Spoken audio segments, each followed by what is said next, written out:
hearing. So, meron siyang ginagamit na hearing device. Everyday, ako yung nagkakabit niyan. Papasok natin si Ijun.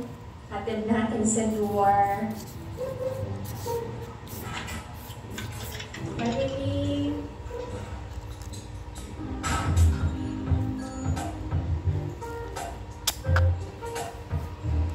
Alright, solo ko na naman ang bahay. Year 2. Pumasok na.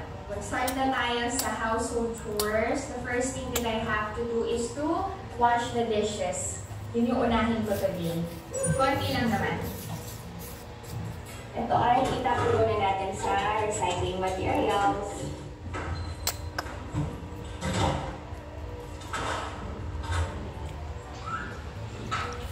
Kailangan ko ang aking apron. Kasi pag naghuhugas ako ng pinggan, napapasa talaga yung damit ko. Sino kagaya ko? Ewan mo ba? Laging nagtatalsikan ang tubig sa damit ko. Kasalanan nino ng tubig.